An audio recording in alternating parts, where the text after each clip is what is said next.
Here. We are very excited to have you here. My name is Julie Harding. Thank you again for being here. For those of you who have not attended a PioPitch, PioPitch is a little unique. It is an opportunity for us to have two presenters. Each person will present a little bit about their organization, and then they will share with us a challenge that they are facing that they'd like some feedback for. And so they will do this in about a 5-minute period, and then we're going to open it up to you. And we are going to act as one big focus group to try to provide them some ideas for the challenge that they're facing. Our first presenter is going to be Jennifer Simon. She's an executive director at the Regional Innovation Network Center. So without further ado, here's Jennifer Simon. Thank you. I talk a lot with my hands, so the microphone's going to be somewhat of a challenge. So the Innovation Gateway is part of a $2 million grant that we recently secured, and right now is Ohio University. I'm the director of the Ohio University Innovation Center, and I've been the director there for 9 years. And the center itself helps entrepreneurs, startups in the technology businesses be able to move forward in accessing capital, having the appropriate facilities, any equipment they might need. So we work directly with them. That's a little bit of the background on me from that perspective, and I was just recently named the executive director of the Regional Innovation Network, which will start October 1, but I'm pretty excited, so I've already sort of started on this. In fact, I think I started about 3 years ago. So this is a pretty exciting piece that we're doing. So the reason why I included this is because I grew up in Waterford. So I am from this area. I was born in Marietta Memorial. So it is me through and through, and I am passionate about what we do here. My father was a farmer. I grew up on a 180-acre farm. And in that process, I learned a lot. One of the things I've learned, and one of the things that have really come to rest with me, is that my father was a machinist, an electrician. He knew how to raise cattle. He was a veterinarian at times, a large animal veterinarian. He taught himself how to do anything. And he made products, and he had no clue that he was designing and making products. So this is the background that I come from. He would be rolling over in his grave if he saw a red tractor. For those of you who know anything about agriculture, we always had green tractors. So people in our region know how to use their hands, as I just described. So why is that important? We are targeting coal-impacted communities. I mentioned Waterford. Waterford recently had this facility close. It's the AEP plant along the Muskingum River. 60 people lost their job. After hundreds of people had already lost their jobs at the facility itself, and then additional round of hundreds of people who had lost their jobs 15 and 20 years ago in the coal mines not far from my community. So, why is this relevant? Why is this important? These people that I grew up with, whose parents worked in these facilities, worked in the mines, on the farms, they know how to do things. They know how to make things. Does anybody know Ormet? Has anyone heard of Ormet, the company that closed down not too long ago that employed 1,000 people along the Ohio River? That was a steel company, a metals company. And because the price of power started to go up, they no longer were able to employ any of those 1,000 people. So we have a bunch of people that know how to use these. We can create a space where people use their hands. And in that space, you have things like woodworking capabilities. You have fabrication capabilities, whether that is making with welding equipment, whether that's cutting, laser cutting, etc. We have 3D printing capabilities. So a makerspace takes someone in the community, any age, and allows that person to be able to explore ways in which to use their hands. What we find as we do our research on makerspaces is that kids want to make stuff too. And this is pretty important because, my generation, we weren't necessarily a group of makers, and then your generation and younger, you guys like to make things. And so that's important because the two generations, the generation above and the generation below want to do this stuff. I will say one wonderful thing about Marietta in this regard and Washington County overall is that Tasha Waring, she actually invited me to a couple of different events, I think with Robin Stewart that's here, where we talked about incubation, business incubation. So it's what I do again, starting companies and exposing students, high school students, through internship programs in that regard. And so we see the opportunity for us to bring these things together. When I was at the event on Saturday, the Mid-Ohio Valley Entrepreneurial Expo, which was a fantastic event, and while I was there, I met 2 high school students from Marietta, one of which Michaela has met with to talk already about how he can take a product idea that he has and potentially move that forward. The second started a makers club. In Marietta High School, they have a makerspace, a small makerspace in their library. So I was really impressed with that. But makerspaces are about building community, about bringing people together. So why do we want to do this? Well, I have a pretty vested interest in creating a more diverse economic picture in our region. We need to be able to not worry as much about a 1,000 person company going out of business. We need to have a bunch of 2-person companies, 3-person companies. We've got to build those on our own. And the opportunity that makerspaces do is allow us to bring in new people. And isn't it exciting to think about somebody taking a product, taking an idea, moving it to a product, moving it through, and making a business, and ultimately leading to something in the economy, a greater in the economy. So we have a lot of assets to make this happen. I already mentioned the building bridges to careers, and all the county schools are part of that, and that's a fantastic asset. Washington County Career Center, I had an opportunity on Saturday to spend some time with the folks that are there at the Career Center and learn more about their fabrication programs and learn more about their carpentry programs and the different things that they do and they teach. And of course, all of the colleges and universities. There are actually 30 colleges and universities in our tri-state area that if you count our regional campuses, community colleges, etc., we're pretty well represented in from a higher ed perspective, and it's an opportunity for us to take entrepreneurs or people who are interested in entrepreneurship. I met a couple of you that are taking courses, and that is something that you want to be involved in. Workforce investment boards, those are the folks that know who's unemployed, those are the people who know who is underemployed, and have an opportunity to help us reach out again to those coal-impacted individuals. Corporations. Corporations, a lot of what people do when they work with corporations in this regard is put out, and what I want to do is go to our region's corporations and say, what problems do you have that we can help you solve? And form teams then around those problems to be able to ultimately build businesses. And those could be, something mechanical. It can be something that's more from the knowledge economy standpoint. What kind of app do we need to build? We're still building things in that regard. But most of all, we need you. I need you. I need you. We need you. We're all in this together. We're all in this together, and it shows when we stand hand in hand, make our dreams come true. Everybody now. What we need to know is there a market for this makerspace? Intuitively, and from the listening that I've been doing throughout the region and the area, the answer is yes. But we can't go by intuition. We have to be able to know more about that. And so we would like to get your feedback. We want to know what you think about this idea. We're going to talk about this. But where can we make this happen? Is this on the campus of Marietta College? Is this at Washington State? Is this in a building, say like the Dime Bank building? Is this, where do we put this? Is this in Parkersburg, for example? And who's responsible? And then ultimately, how do we fund it? The Ross Foundation has said that they would fund it. No, I'm teasing. But how do we? And like I mentioned, the Appalachian Regional Commission and the fact that we were able to secure a $2 million grant in order to provide some services around these different spaces. Well, what else can we leverage from the ARC? What other funds can we go after together in order to make this happen?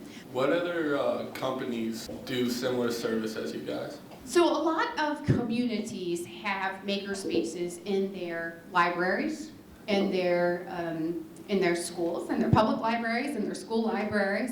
You also see universities now with makerspaces, but there are several, hundreds of makerspaces now that are popping up throughout different communities across the country. One excellent makerspace is in Columbus, Ohio, and it's the Idea Foundry. And they have done an incredible job. A gentleman just taught himself how to make something and thought, this is really neat, and started inviting some friends over, and now it's a couple 100,000 square foot facility. So, here in this area, there are some smaller ones, and so the opportunity is, what is community-based, and how can we make sure that we're serving an entire community? Could you explain a little bit like what kind of equipment or facilities like a makerspace is? Because I think it can range to just like saws and table saws, or is this 3D printers, laser cutters, that kind of thing? So a 3D printer can be part of what is in a makerspace. Several 3D printers.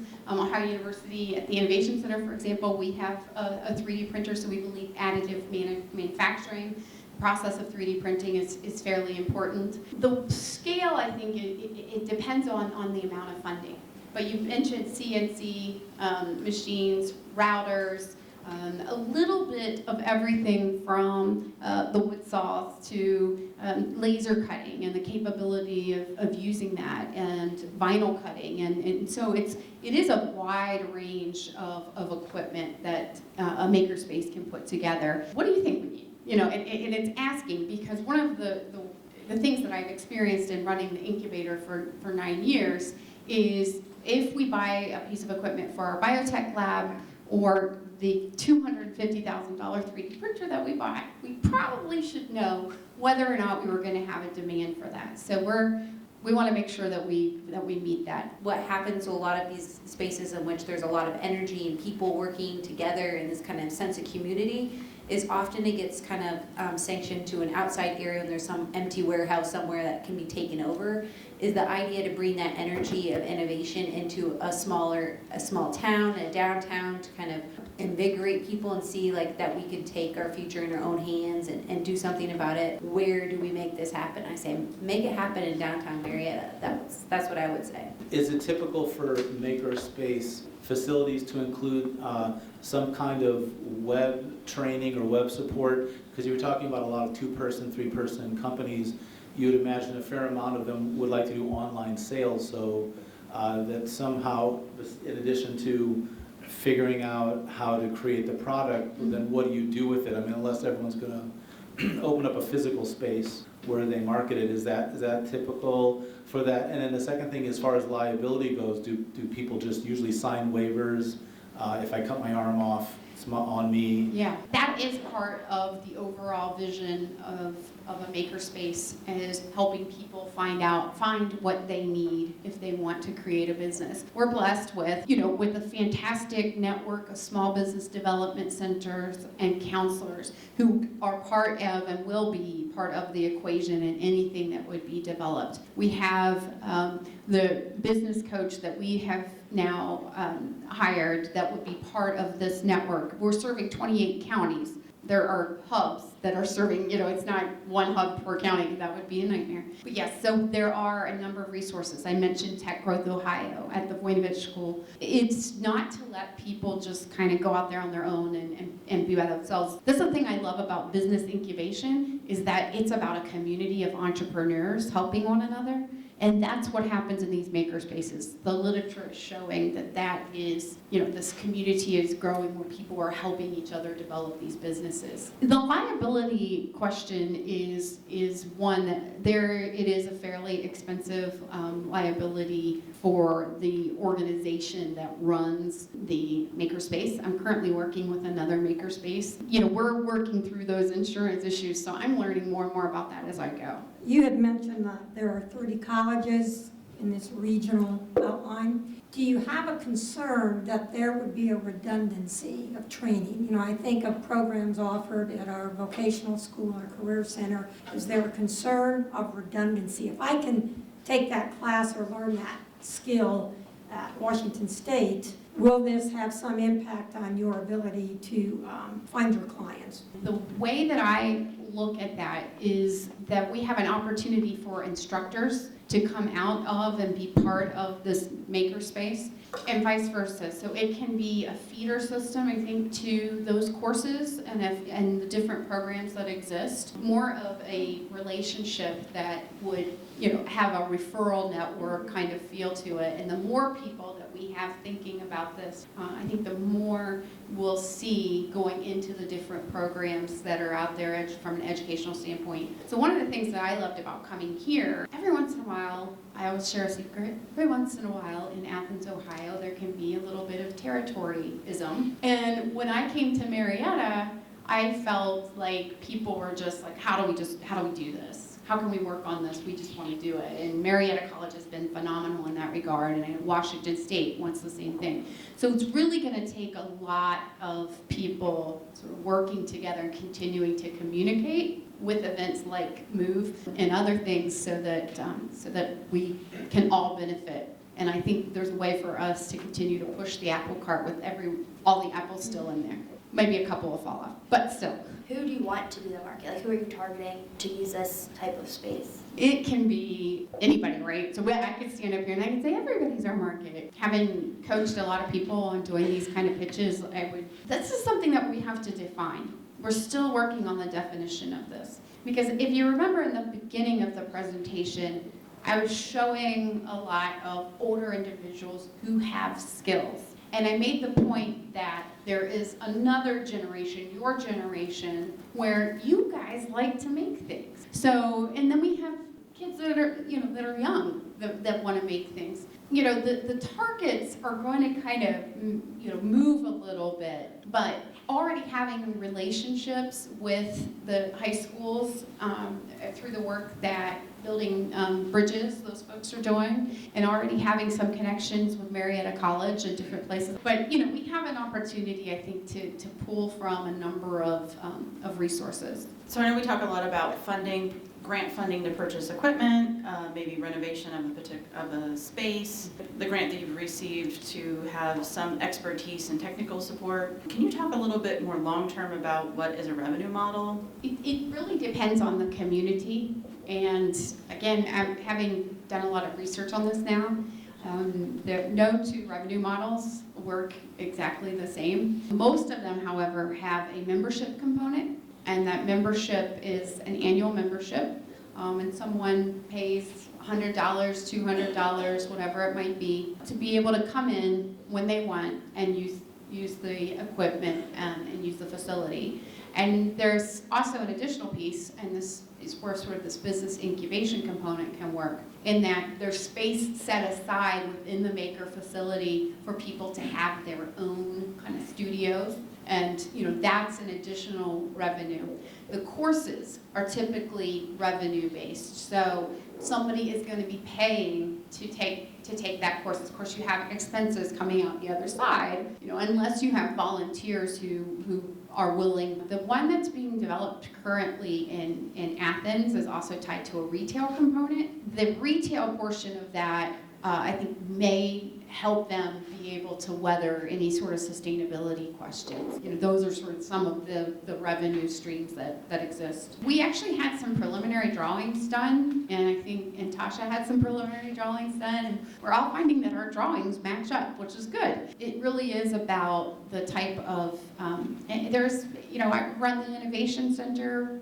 I think we would have to continue to look at this, pushing it towards sustainability, but also recognizing that there would probably be a fundraising component that would have to take place on a regular basis. Have you looked into any local groups such as Boy Scouts or Girl Scouts in terms of sustainable way to bring in those funds? Because if you have a Boy Scout or Girl Scout troop that always sends people through and teaching them skills that they would learn anyway in those groups, have you sort of looked into that as a way of revenue?